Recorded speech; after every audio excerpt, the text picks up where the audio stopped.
హిజ్కియా తాను పూనుకొనిన సర్వ ప్రయత్నములందును వృద్ధి పొందెను. 2 దినవృత్తాంతములు 32 అధ్యాయం 30 వచనం. Praise Jesus. ఈరోజు మే 23 ఫ్రైడే. Good morning. పరలోకనిస్తున్న సంఘ బిడ్డలందరికీ, ఆత్మీయులందరికీ కృప సమృద్ధి కలుగునుగాక. ఆమేన్. ఫ్రెండ్స్, హిజ్కియా దేవుని దృష్టికి యథార్థంగా అడుగులు వేశాడు. తన పితరులైన వారు దేవుని మార్గాన్ని విడిచిపెట్టి లోక సంబంధం తిరిగితే అవన్నీ చెదరగొట్టి తీసిపారేసి దేవునికి ఇష్టంగా యథార్థంగా అడుగులు వేసి విశ్వాసంలో బలపడ్డాడు. దేవుని అడుగుజాడలు అడుగులు వేశాడు. తద్వారా దేవుడు బహుగా దీవించారు, బహుగా ఇచ్చించారు, బహుగా ఆశీర్వదించారు. అటు ఐశ్వర్యము, అలాగే సర్వ ప్రయత్నములో ఏ ప్రయత్నం చేసినా సరే దేవుడు దీవించాడంట. అతి విస్తారమైన కలిమిచ్చాడట. ఉన్న కొట్లు సరిపోక, ఉన్న ధనాగారాలు సరిపోక ఇంకా విప్పు కట్టించాడంట. పశువులు, ఇటు పొలాలు, స్థలాలు, దీవెనలు, ఇటు రాజ్యములో మరి సుస్థిరత, సువిశాలమైన సామ్రాజ్యంలో నెమ్మది ఏర్పడటం. అతనికి అనారోగ్యం వచ్చి ప్రార్థన చేస్తే అద్భుత రీతిలో మరణపు వ్యాధి నుంచి విడిపించి దేవుడు స్వస్థపరిచి 15 సంవత్సరాలు ఆయుష్ని పొడిగించడం. ఇలా ఒకటి కాదు, రెండు కాదు, అన్ని ప్రయత్నాల్లో దేవుడు అతను దీవించారు. ఈరోజు వాగ్దానం ఇస్తున్నారు. నీవు దేవునికి ఎప్పుడైతే హిజ్కియాగా యథార్థ హృదయంతో అడుగులు వేస్తావో నీ సర్వ ప్రయత్నంలో దేవుడు దీవించాలని కోరుకుంటున్నాడు. ఫ్రెండ్స్, రేపు వచ్చే సండే ప్రాపర్టీకి సండే అండ్ హీలింగ్ ప్రేయర్స్ ఉన్నాయి 3 వర్షిప్లో. అలాగే గర్ఫాల్లో ఫుడ్స్ ఉంటాయి. ఈ విషయాన్ని గమనించండి. ప్రతి ఒక్కరు కూడా ఈ విషయంలో విశ్వాసంతో ప్రార్థన చేసుకోవాలి. ఒక్క వర్డ్ నీ జీవితాన్ని మార్చేస్తుంది. ఒక ప్రాపర్టీకి సండే కాబట్టి వీలుంటే మీ మధ్యకి రావడం జరుగుతుంది. ఈ విషయాన్ని ప్రతి ఒక్కరు కూడా గమనించండి. ప్రార్థన. ఆశ్చర్యకరుడా నీ కొందనాలు, స్తుతులు. ప్రతి ఒక్కరిని దీవించండి. నీ కృపాక్షేమాలు ప్రతి ఒక్కరిపై ఉంచండి. నాయన, హిజ్కియా సర్వ ప్రయత్నంలో ఎందుకు వృద్ధి పొందాడు, అలా మేము కూడా వృద్ధి పొందాలి. నాయన, లాసెస్ అన్నీ కూడా రికవర్ అయిపోయి సమృద్ధిని చూడాలి, దరిద్రం పోవాలి, జాబులు రావాలి, మంచి జాబ్స్ వచ్చాయి. గవర్నమెంట్ సెక్టర్లో జాబ్స్ ఇవ్వండి, ప్రైవేట్ సెక్టర్లో జాబ్స్ ఇవ్వండి, హైక్స్ ఇవ్వండి, ప్రమోషన్స్ ఇవ్వండి.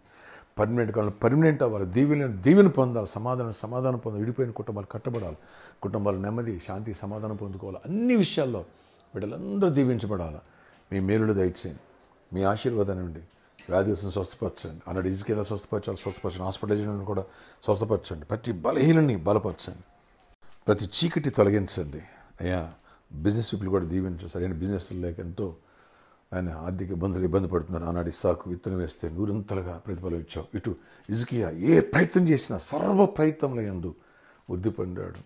అతి విస్తారమైన కలిమి దయచేసావు, సమాధానం ఇచ్చావు, జయమునిచ్చావు. శత్రువులు వస్తే దూతను పంపించి 1,85,000 మంది రాత్రి లేపేశావు. అలాంటి కృపను మా అందరికీ దయచేయండి. శత్రువు ముఖం విడిపించండి, చీకటాత్మను లయపరచండి, దుశ్శక్తులు, చేతబడి క్రియలు ఎవరిమే పనిచేయను. అన్ని విషయాలు కూడా దీవెనిచ్చి, కృపనిచ్చి, సమాధానించి నడిపించండి. జయమునివ్వండి.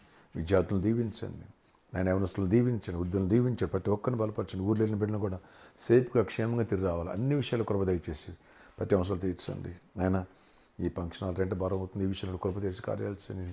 టీవీ మినిస్ట్రీ భారం అవుతుంది, ఆ విషయంలో కృప తీర్చి కార్యాలు చేయండి. అన్ని విషయాలు దీవెనకరంగా ఉండండి. అందరూ బ్లెస్ అవ్వాలా. బ్లెస్ అయిన బిడ్డలందరూ కూడా పరిచర్యకి సపోర్ట్గా ఉండాలి. అందుకని వాళ్ళ చేతులు దీవించండి, వారిని ఆశీర్వదించండి. ఆయన నీ రాజ్య పరిచర్య విషయంలో హిజ్కియా ఎప్పుడైతే పూనుకొని పస్కా పండుగ ఆరంభించాడో, ఈ రీతిగా ఆయన నీ మందిరాన్ని ప్రక్షాళన చేశాడో సమృద్ధిగా దీవించావు. అలా మా బిడ్డలను కూడా దీవించి ఆశీర్వదించి, మమ్మల్ని దీవించి ఆశీర్వదించి మహిమ తెచ్చుకోండి. ప్రతి ఒక్క అవసరాలు తెచ్చండి. ఫ్రీ సీట్స్ ఇవ్వండి. గుడ్ రిజల్ట్స్ ఇవ్వండి. ఎగ్జామ్ రాసేవాడు తోడై ఉండండి. ఈరోజు బర్త్డే, వెడ్డింగ్, యానివర్సరీ బిడ్డలను దీవించి దీర్ఘాయుష్, కృపయు, సమాధానం నడిపించుకుని చేయమని ఇవ్వండి. యేసు నామములో ప్రార్థిస్తున్నాను తండ్రి, ఆమేన్. ఫ్రెండ్స్, రేపటి దినం సాటర్డే, రేపు సాయంత్రం 4 గంటల నుంచి 8 గంటల వరకు స్పాన్సర్ మీట్ కలదు మనం ఎర్రగడ్డ ఆఫీస్లో. ఈ విషయాన్ని గమనించండి. అడ్రస్ గూగుల్ థియేటర్ పక్కన హోండా షోరూమ్ పైన 2nd ఫ్లోర్లో మన ఆఫీస్ ఉంటుంది. ఆఫీస్లోనే స్పాన్సర్ మీట్ ఉంటుంది. రండి, సువార్త అందిద్దాం. అనేకులు చిన్న కలిసి ప్రేరించుకుంటున్నారు, అద్భుతాలు చూస్తున్నారు. అద్భుతాల కోసం కాదు కానీ సువార్త అందిస్తే ఆత్మరక్షణ, పరలోక రాజ్య దేవుడు బహుమానిస్తాడు. ఈ కృప సమృద్ధి దేవుడిని అనుగ్రహించునుగాక. ఆమేన్. హిజ్కియా పూనుకున్న ప్రతి పనుల్లో తోడై ఉండి దేవుడు దీవించినట్టుగా నిన్ను ఇది మొదలుకొని దీవించునుగాక. నీ నష్టాన్ని లాభంగా, నీ దరిద్రాన్ని ఐశ్వర్యంగా, నీ చీకటి వెలుగుగా దేవుడు మార్చునుగాక. నీ అనారోగ్యాన్ని ఆరోగ్యంగా దేవుడు మార్చునుగాక. ఆమేన్. ప్రాపర్టీకి సండే, రేపు సండే మిస్ చేసుకోవద్దు.